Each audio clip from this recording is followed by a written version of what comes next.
Welcome to the Digital Agency Growth Podcast. I'm your host, Dan Englander. Jordan, thanks for coming on the show. Hey, happy to be here.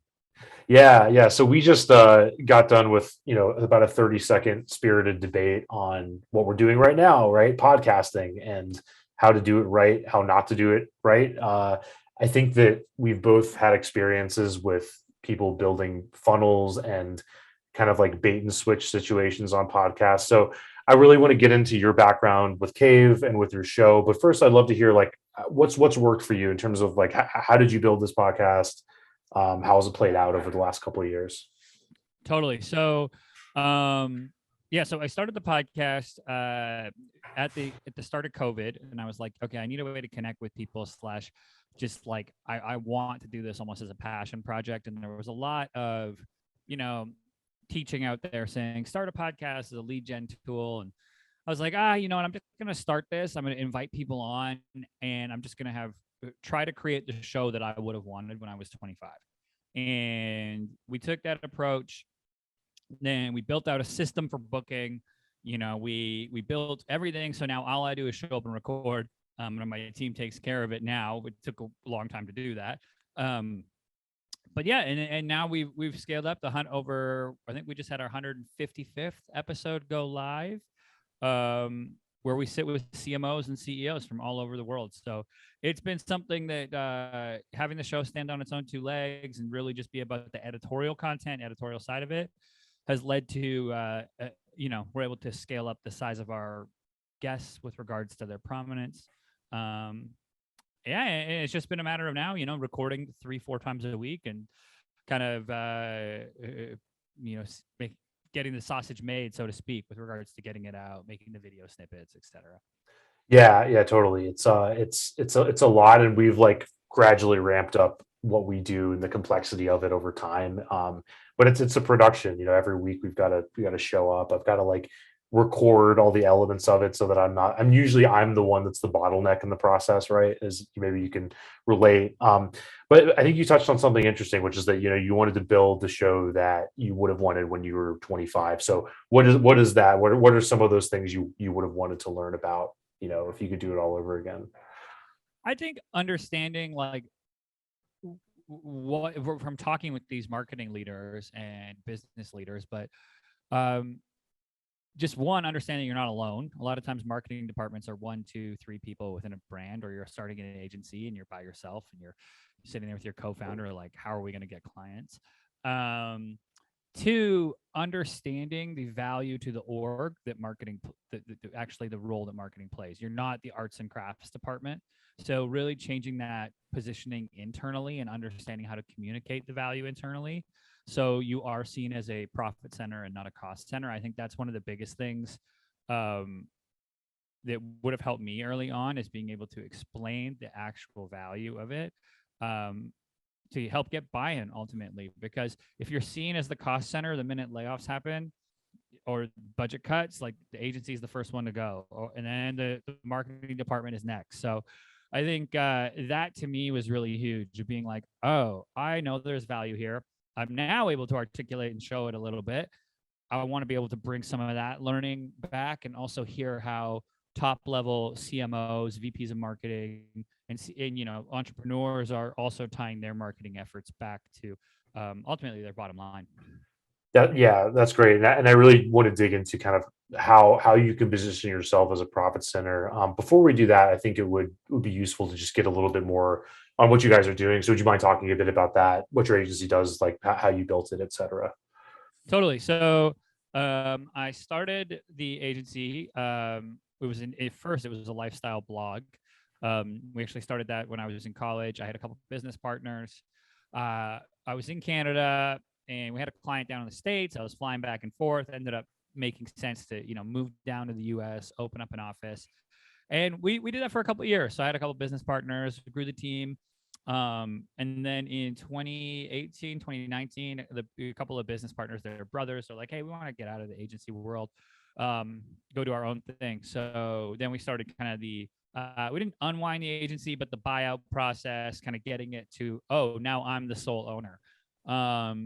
so yeah, and then it became, I think I was officially the sole owner, did the buyout in February of 2020. So it was a good time to be like, oh, now it's all mine. And then COVID hit. So yeah, and then we got to say where we're at now. So we with that, when I had business partners, we used to do a lot of services. And hey, full service agency. We had niches with regards to verticals that we went after, but our services weren't niche down. So the next thing I said is we're going to scale social media content, social media strategy, and paid social for brands. That's all we're doing. We're not going to take on SEO projects. If there is a massive video production, great, we're going to get a production partner. If there's going to be PR, great, we're going to use a PR partner. So we took out those service offerings, which we used to have when we had the different business partners. So really, really focused in. And now we're operating out of LA. We got some remote employees, but social media content and paid social is kind of where we live. Yeah, yeah. So much to dig into there. I guess one question is what made you go towards that particular service, and how else, are you niching it? How are you positioning it out there? If that's not too vague of a question. Yeah, I think, well, one of the things for me was scalability and talent. So the the amount of talent in the social world is massive. Where if I would have went with an SEO lens, it would have been harder to find talent, harder to vet talent. Also, yeah, the pay would have been higher for in entry level staff. All these components. That, and we would have been competing against other SEO agencies who've been doing it forever, who are high in search. Where now I'm actually SEO by like trade. SEO is my first love, and social media is my girlfriend, as I always say.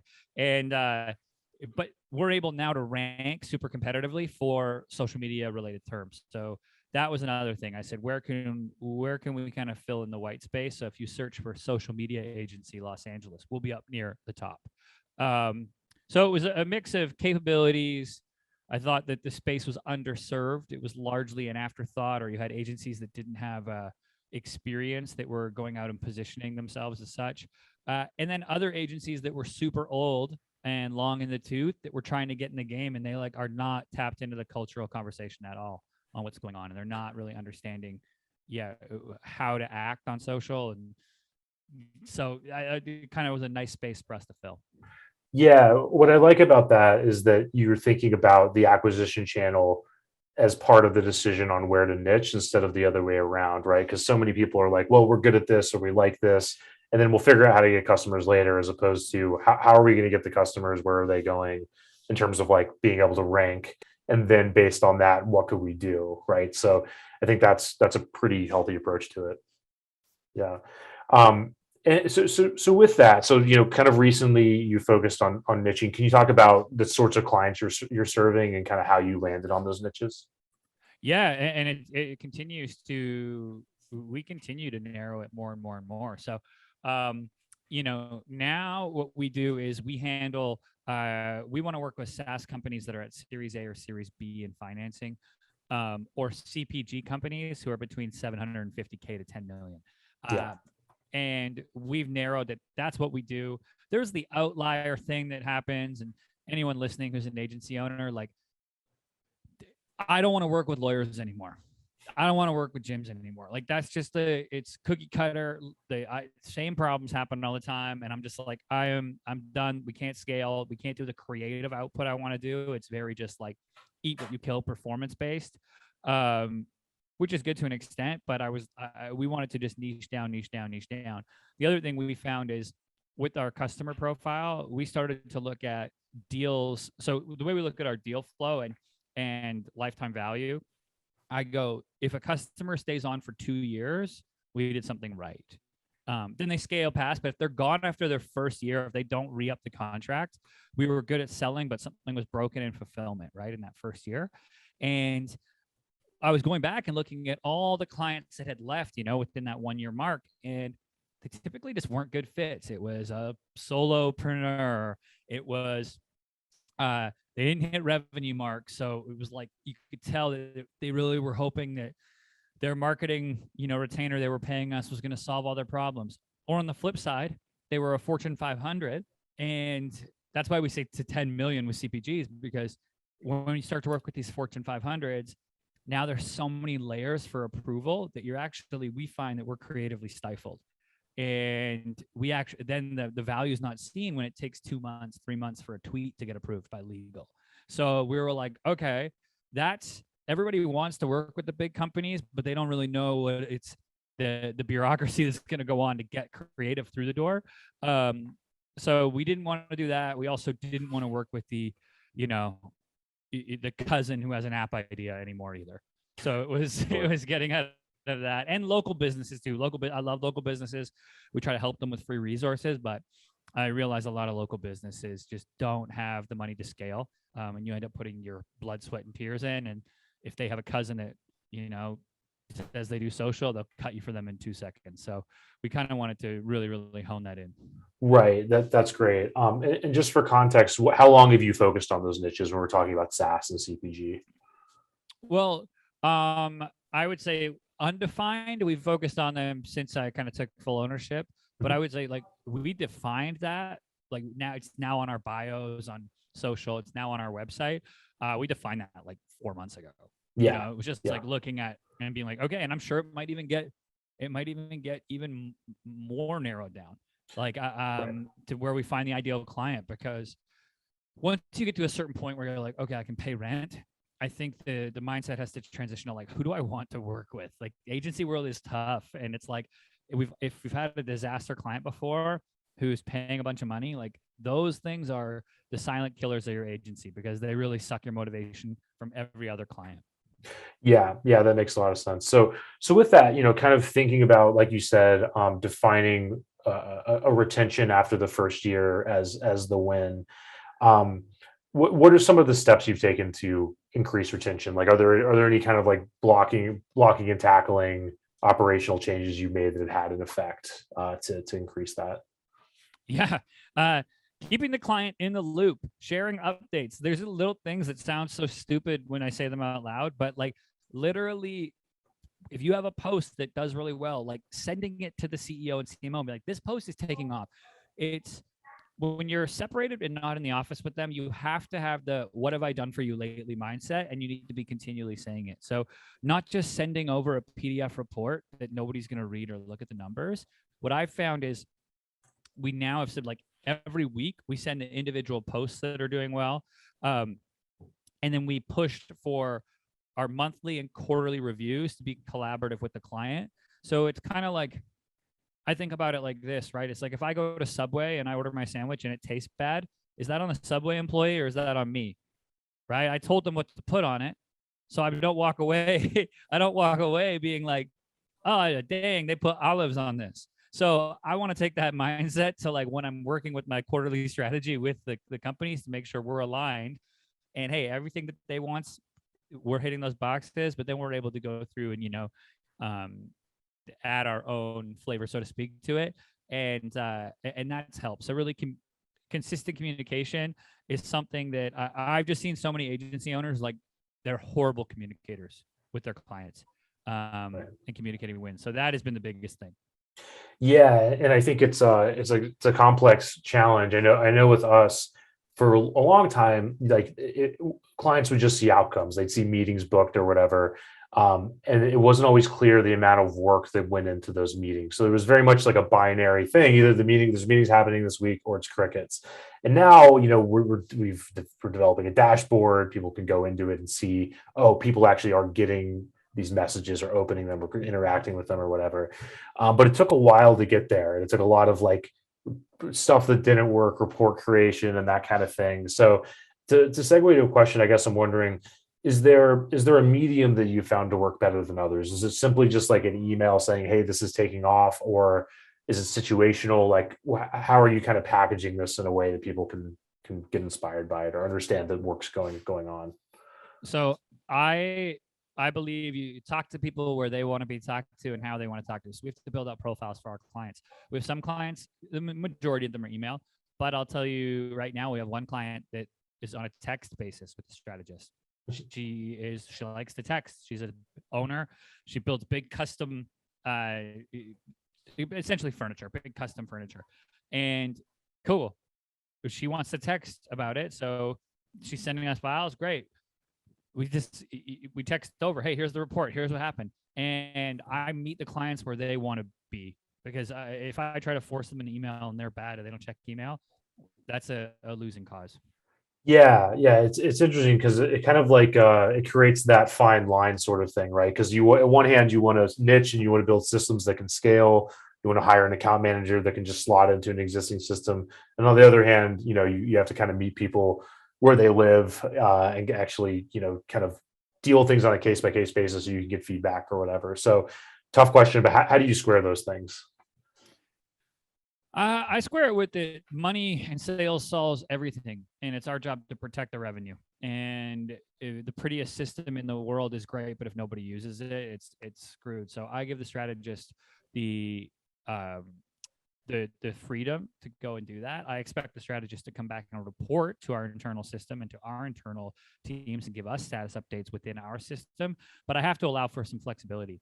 When we're going in as these third-party vendors, and that every client's going to have a slightly different system. So we have our mothership where we have our team communication, our syncs, and kind of our records of communication. But when it comes to going and communicating with the client, I'm like, go bananas, do what you need to do, because I think protect the revenue and get new revenue is going to fix my issues more than me like trying to tweak the system a little bit or police somebody on how they message a client. Sure. Yeah, makes a lot of sense. And then also that allows you to hire really good people that can make their own judgment calls and that sort of thing, which I think is bigger than any SaaS product or project management software you could enforce, right? So that makes a lot of sense. To kind of hopscotch back to the podcast. So this is, I didn't realize that this was a podcast you guys just started, which makes it impressive because I think there's so many companies and so many salespeople, marketers, they're like, I should really start a podcast, but it just seems so hard. And it sounds like you guys have been at it for a year and have tons of episodes out, nice looking website, getting it out there and everything. So can you talk about that a little bit? Like what does the process look like for you, and how does that production play out? Totally. So yeah, I mean, the way we approached it, well, one, anyone who says, oh, we should do a podcast, it has to be podcasts. I said, when we're doing this, I'm like, if we're going to do it, I'm committing to 100 episodes. Whatever the cost is, we're doing 100, and then I'm going to measure if it was worth it. After about 6 episodes, I'm like, oh my goodness, this is so awesome and worth it. From like a system standpoint, we have we use LinkedIn everywhere to source our guests. And then we just kind of have a set, like, great, once you come on, you get invited to, we use Zencaster. Awesome. Here's our specs for mics we want to use. If you don't have one, go get one. We're going to record this, blah, blah, blah. We send them previous episodes so they can listen. And then, then we get on, we record very much like this, super free flowing. And then we do everything through our project management system. So the minute we're done recording, we just set up some Zapier hooks so that it immediately goes to our editor. They edit it. Awesome. The producer knows to chop the video, and it all comes back within 3-4 days. And then I'm tasked to post it on social and tag and what have you. So the guest sourcing and booking is easily the biggest part of it. Show content and everything, that's just reps. You got to get the reps in and figure out what's going to be the best for your audience and for yourself as the host, what you can talk about, what you can get into, what you're passionate about. Because if you're doing it like, oh, we need to do it to drive sales, or we need to do it to talk about how awesome our company is, you're going to do like 3 episodes, get 6 downloads, all from your family, and then you're never going to produce another show. So it's like, you got to take a different mindset, I think. Yeah, we were talking about that, and I've been on those shows and heard of shows like that where, I mean, aside from just like annoying people, to use the podcast is just a way to get the leads that you're interviewing is just such a waste of energy compared to like building an audience and building something that's really defensible like that. So One thing you mentioned that was interesting. So after 6 episodes, you knew it was worth it. What was happening there? What happened after 6 episodes that told you that? Yeah, so we interviewed a prominent, CMO. I tagged her on LinkedIn, wrote the post, said thank you so much, learned 1, 2, 3 from the episode. 2 days later, we got a lead inquiry from somebody in her network who saw the tag on LinkedIn, was a VP of marketing at another company, went, checked us out, had the need for social services, and was like, oh, X? Amazing. How was that? I saw the interview. Let's chat, and that turned into a 6-figure deal for us. But then, so it was one of those things where I was like, oh, duh. Like, just if you build the brand, all the stuff that we know and we tell our clients, but if we build the brand, you never know who's looking. People will see it. So increasing exposure, adding value. And then when people come to your site, have a clear path to convert when they get there. But that was kind of the like, oh, this is going to work, Yeah. So that kind of light bulbs going off. And then since then, we just kind of, rinse, repeat, and improve. Yeah. Pretty similar to our process too. And with that, so you talked about, kind of sourcing guests on LinkedIn and that being a big part of the process. How are you doing that? How are you identifying what kind of makes her a good guest and going about that process? Yeah. So what we did is we identified 8, I believe 8, might be 9 tech forward markets in the US. So we said, okay, these are tech forward markets, i.e., where people have heard of marketing agencies before, and people are not. I don't have to sell them on the idea of Facebook advertising or Instagram advertising. They're going to be sold on it, and their networks are going to be talking about it and doing it. And then 2, we looked at people who are just, fit a certain company size, were VP of marketing and higher, and then we just started reaching out. So we use LinkedIn Sales Navigator. We reach out. We get like a 70% response rate on our cold LinkedIn outreach, basically because we're not asking them or promising 40 leads, or we're not saying the classic, garbage you see. It's we just say, want to be a podcast guest, ? And they go and we go, hey, then we personalize it. Hey, Johnny Smith, we have this podcast. I'd love to have you on as a guest to talk about how you grew product 1. Let me know if that interests you. And the response rate on that is huge, because we're not saying like, hey, come buy Cave Social's product. That's kind of been the outreach process. Yeah, it makes a lot of sense. And we've had kind of a similar experience with that. And I think that one thing that's happening that's kind of interesting is like lots of these worlds are melding. We've had Joe Polizzi on the show recently, and we're having Robert Rose on to talk a lot about this, where Joe Polizzi started, Content Marketing Institute, if I have that right. And, they basically just added events, and they became essentially like a publisher while starting as kind of a service business, like an agency as a launch pad. I know that there's lots of agencies that have kind of gotten their podcasts to levels of getting sponsorships or, building SaaS products. And then the other things happening too, where you have publishers like the New York Times has essentially an agency that does anything, not just getting people ads in the Times or something. So I'd love to hear your thoughts on that. Like, how much do you see a potential for other things beyond just growing the service side of the business? It's tough. I've battled this, right? Because we're at a decent download mark where we could monetize with sponsorship. But where I battle is we do our ad read at the start, but it's for our agency, right? And when I look at the value of our service-based client that may come through versus me, giving some payroll software a plug, the payroll software might pay me $500 or $1,000 for an ad read, but it's like, okay, versus if I give myself the plug and they go through and somebody comes through and ends up paying us $200,000 down the road. Right. So it's a hard thing to weigh. I definitely am on the wave right now of just like build the audience as big as possible. We have the service-based business, it's growing, and the podcast is definitely fueling that. But kind of tackle, cross those bridges when we get to them with regards to events, meetups, courses, that some of the more auxiliary / scalable stuff. Yeah, yeah, it makes a lot of sense. So kind of getting towards the end of the time, I love to learn just like what are you working on now? Like what are the exciting projects that kind of get you up in the morning? Building the agency, I found that honestly, it's if I start getting pulled into other product projects or thinking about doing another side startup or anything, it's usually just a distraction from like building a service-based business there where we have a model and we can build it.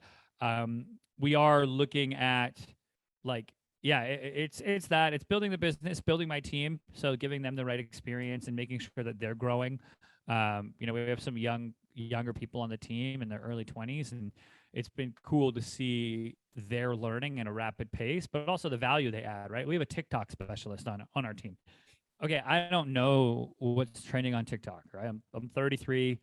I'm like, I'm the player is out the game, right? I don't know anymore.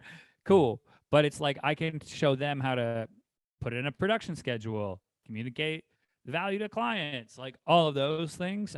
So that to me has really been something that's super motivating. Is trying to build the agency. Once I got, once the business partners left and bought out, I said, all right, I'm going to take this from lifestyle to scaling. And so that's been the grind right now is trying to scale. Yeah, yeah, definitely an interesting period to be doing that. So, so good on you with that. And so, Jordan, thanks so much for your time, man. How can people follow the podcast, follow what you're up to, get in touch, all that good stuff? Totally. Check out Mind Your Marketing. If you want to hear interviews with CMOs and VPs of marketing from around the world. So Mind Your Marketing. And then the best place, honestly, Twitter, LinkedIn, at Jordan Scheltgen. If you're looking at this, it's just at how my name is spelled, which is a little crazy. So Awesome. check it there. Yeah, we'll get that linked up. Thanks again, man. Appreciate it. Awesome. Cheers.